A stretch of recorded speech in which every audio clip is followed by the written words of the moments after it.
এই মুখ মানুষকে জাহান্নামের মধ্যে নিয়ে যাবে। এই মুখের মধ্যে কত মানুষকে বড় ছোট কথা বলে। এই মুখ দ্বারাই মানুষকে ঝগড়া লাগায়, বিবাদ লাগায়, ঝগড়া লাগায়, বাড়ি ভাঙার চেষ্টা করে, গীবত করে, চুগলি করে। ব্রাদার মিল্লাতে ইসলামিয়া মুখটাকে সামলিয়ে রাখেন, মুখটাকে আপনার সামলিয়ে রাখেন, তবে আপনার জান্নাতে যেতে পারবেন। ব্রাদার মিল্লাতে ইসলামিয়া বাড়ি ভাঙার চেষ্টা করবেন না, মানুষের সঙ্গে ঝগড়া ঝাঁটি লাগার চেষ্টা করবেন না। ব্রাদার মিল্লাতে ইসলামিয়া আসুন হযরতে আয়েশা সিদ্দিকা রাদিয়াল্লাহু তাআলা আনহা কি নবী পাক সাল্লাল্লাহু তাআলা আলাইহি ওয়াসাল্লাম একদিন বলতে আছেন, বেবি আয়েশা আজকে আমি খুব খুশি আছি, খুব খুশি রয়েছি রে বেবি। আজকে আমার কাছে যেই জিনিসটা চাইবি আমি রাসূল সেটাই তোমাকে দান করব। জোরে বলুন। হযরত আয়েশা সিদ্দিকা রাদিয়াল্লাহু তাআলা আনহা বলতে আছেন, ইয়া রাসূলুল্লাহ, ইয়া হাবিবাল্লাহ, নবী গো, আপনার কাছে আমি কোন জিনিসটা চাইবো? আখিরাত যদি চাই দুনিয়া ছুটবে, দুনিয়া যদি চাই আখিরাত ছুটবে। ইয়া রাসূলুল্লাহ, ইয়া হাবিবাল্লাহ, নবী গো, আমি ভেবে উঠতে পারছি না। ইয়া রাসূলুল্লাহ, আপনার কাছে আমি কোন জিনিসটা চাইবো?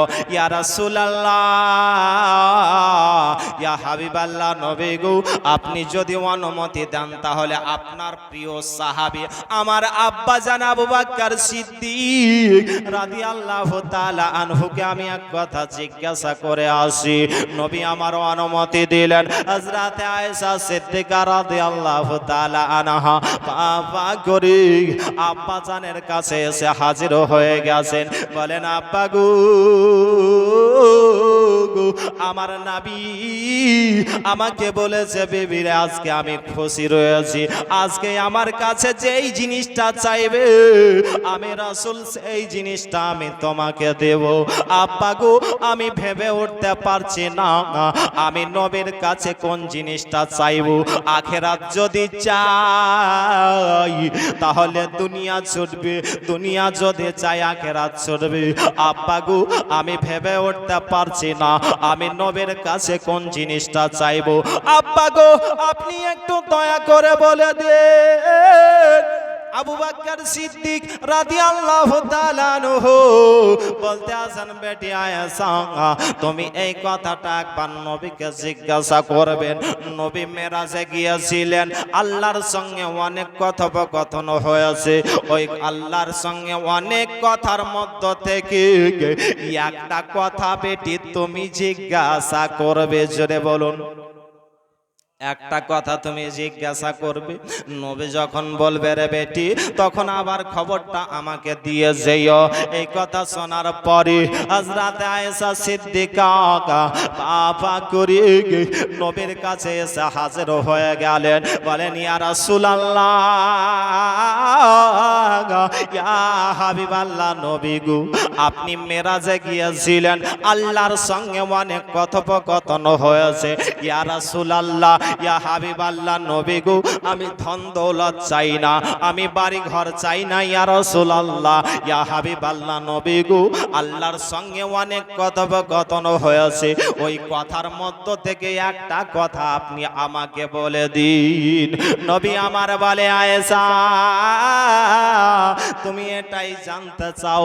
তবে ভেবে শোনো রে, আল্লাহ রাব্বুল আলামিন মেরাজের রাত্রিতে আমার সঙ্গে ওয়াদা করেছে, কেউ যদি টুটা ভাঙা মনকে এক করে দিতে পারে রে বিবি, কি তার জন্য হচ্ছে জান্নাত গ্যারান্টি। জোরে বলুন।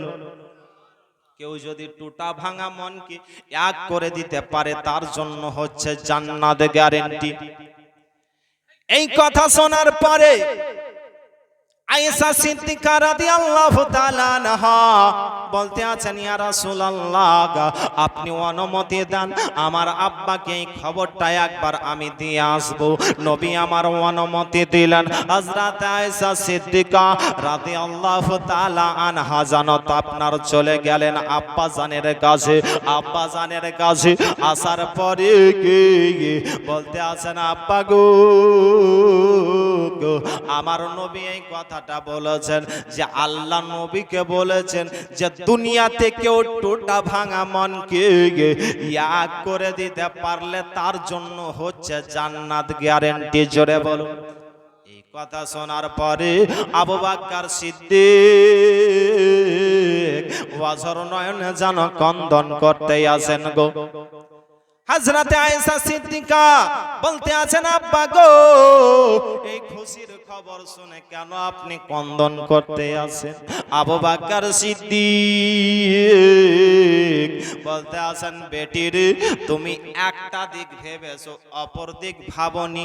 যদি টুটা ভাঙা মনকে এক করে দিতে পারলে জান্নাত গ্যারান্টি হয়, তাহলে কেউ যদি ভালো মনকে ভেঙে দেয় তার জন্য কি হতে পারে? কেউ যদি ভালো মনকে ভেঙে দেয় তাহলে তার জন্য কি হতে পারে? আপনারা বুঝে গিয়েছেন? কেউ যদি ভালো মনকে ভেঙে দেয় তার জন্য কি হতে পারে? ভাই ভাই যদি ঝগড়া লাগায়, বাড়ি ভাঙার চেষ্টা করে, কি হবে? বাবজি ভাইরা, বাড়ি ভাঙার চেষ্টা করিয়েন না।